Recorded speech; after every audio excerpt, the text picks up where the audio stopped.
नमस्कार दोस्तों, आज की क्लास में हम देखने वाले हैं भारतेंदु हरिश्चंद्र के समस्त नाटकों के नाम।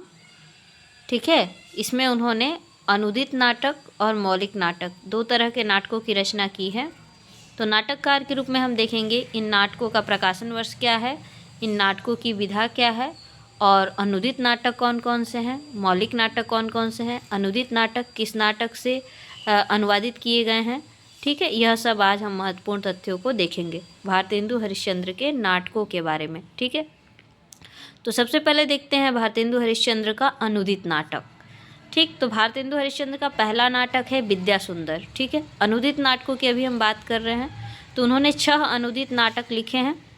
कौन कौन से हैं? विद्या सुंदर सबसे पहले 1968 में उन्होंने विद्या सुंदर नाटक लिखा और यह भी एक अनुदित नाटक है और यह मूल रूप से चौर पंचासिका, जो चौर कवि द्वारा रचित चौर पंचासिका नाटक है, उसका अनुवाद है विद्या सुंदर। ठीक, दूसरा नाटक देखते हैं पाखंड विडंबन। पाखंड विडंबन की नाट्य विधा रूपक है, यानी यह एक रूपक है। 1872 में लिखा भारतेंदु ने और यह एक अनुदित नाटक है जो कि कृष्ण कवि द्वारा रचित प्रबोध चंद्रोदय नाटक का अनुवाद है। ठीक है, पाखंड विडंबन यह रूपक की श्रेणी में आता है। अगला नाटक है धनंजय विजय। धनंजय विजय 1873 में लिखा गया और यह जो है नाट्य विधा की श्रेणी में इसे व्यायोग कहा जाता है और यह मूल कृति धनंजय विजय जो कि कांचन कवि द्वारा लिखा गया धनंजय विजय नाटक का अनुवाद है, धनंजय विजय के नाम से ही। ठीक, अगली अनुवादित नाट्य कृति है कर्पूर मंजरी।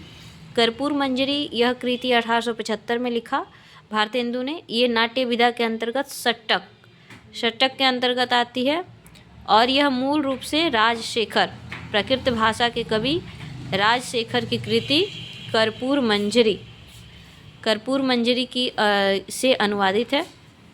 अगली नाट्य रचना है मुद्रा राक्षस।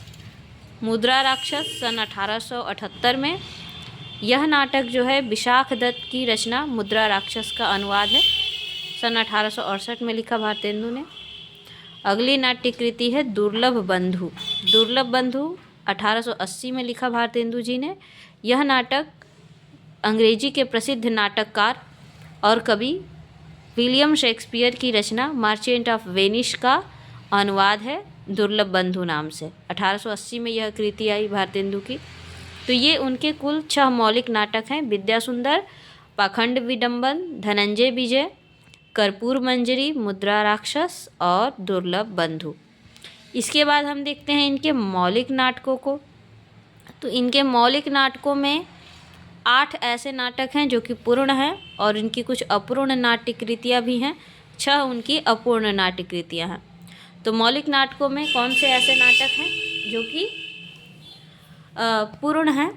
तो देखते हैं वैदिक हिंसा न भवति। 1883 में यह रचना लिखा गया और नाट्य विधा की कृति में नाट्य विधा की श्रेणी में इसे प्रहसन कहा जाता है। ठीक है, वैदिक हिंसा न भवति 1883 की रचना है।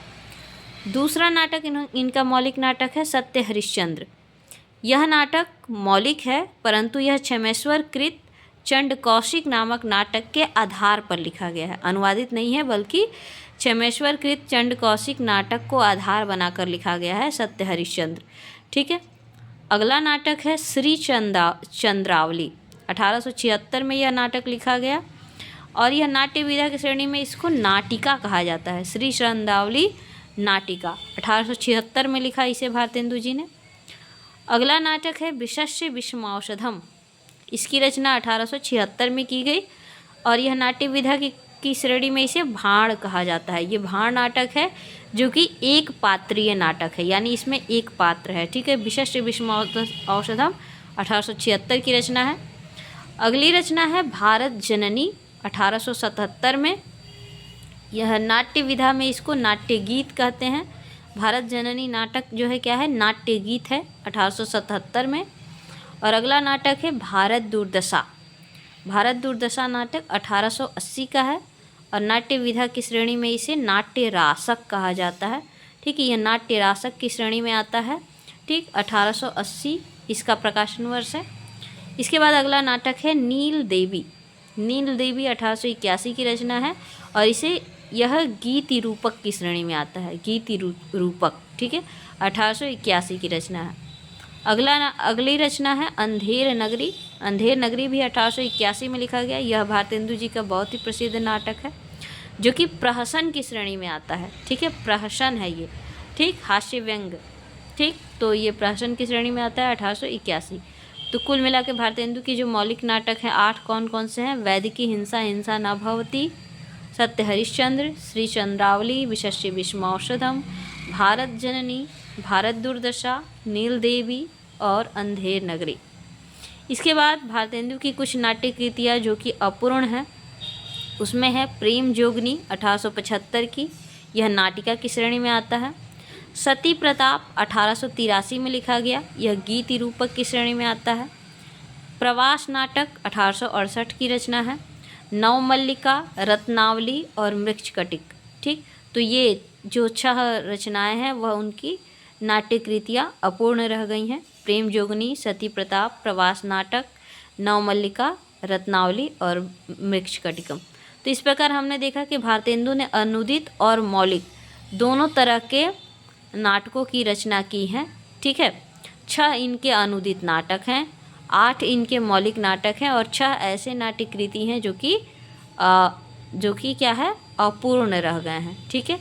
तो ये रचनाएं आज हमने देखा भारतेंदु जी की। परीक्षाओं में यह ज़रूर पूछे जाते हैं और जितने भी उनकी अनुदित कृतियाँ हैं वह किस नाट्य कृति से अनुवादित हैं इसको भी ध्यान रखना है। जो उनकी मौलिक नाटक हैं वो कितने हैं और उनका प्रकाशन वर्ष क्या है, यह सभी परीक्षाओं में पूछे जाते हैं। तो इस तथ्य को पढ़ने के लिए हमने किस पुस्तक को आधार बनाया है? रामचंद्र तिवारी की पुस्तक हिंदी का गद्य साहित्य, ठीक है। तो इसी प्रकार के महत्वपूर्ण परीक्षा उपयोगी तथ्यों को पढ़ने के लिए चैनल से जुड़े रहें। चैनल को लाइक और सब्सक्राइब करें। धन्यवाद।